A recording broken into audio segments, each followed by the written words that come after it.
بعضی برادرها از ترس اینکه اگر همسر من درس خواند بالای من مشکلی می شود، بالای پدر و مادر من مشکلی می شود، گویان به زن خود اجازه نمی دهند. یعنی این گونه بعضی اجازه نمی دهند و این گونه برادرها رو فهمیدن ممکن است که مقصد اینها از به زن خود درس اجازه ندادن ترس است، که کاش با این ترس خود که همچون بود در قلب اکثریت دیگر جایگیر شده است و ما را اینقدر آن ترس بند و زنجیر کرده است که ما کوچکترین حرکت رو هم برای خود و برای فرزند و عائله‌مون کرده نمیتوانیم، از این خود رو رها میکردیم. یعنی ترس ها رو دیگر یا گفتیم از قید آن ترس خود رو بیرون میکردیم و برادران جسارت میداشتند و میگفتند هرچی باد و باد همسر من باید از شریعت باخبر باشد تا که استاد فرزندان من شود و فرزندان اساساً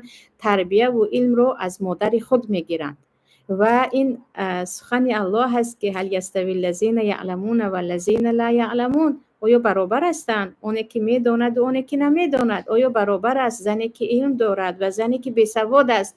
آیا برابر است زنی که از الله میترسد و الله را میشناسد و اونی که فقط از پی خودخواهی هست؟ یعنی کاش برادرانی که از روی ترس همسر خود را به درس خواندن اجازه نمیدهند آن ترس خود را میشکستند.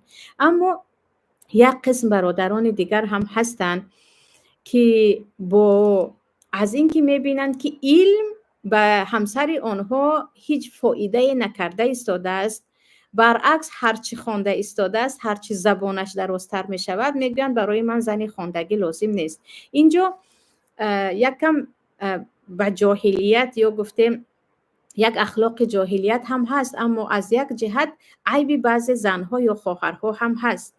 علم خواهران عزیز عبادت است. هر کی علمش از زیاد شد باید اخلاق او زیاد شود، باید خشیه او زیاد شود. بعضی خواهران هستند که چه خیلی گفتم علم خود رو فقط بر ضد شوهر استفاده میبرند، بر ضد خانواده شوهر. من خوندم خوشتومن زندگی کردن خوشتومن با من فرض نبوده است. من خواندم پیامبر صلی الله علیه و سلم خودشان لباسهای خود را میدوختند. من خواندم این بوده است. یعنی همیشه علم خونده خود را گویا همچون سلاح علیه شوهر استفاده میبرند و البته که شوهر میگه درس نخوان.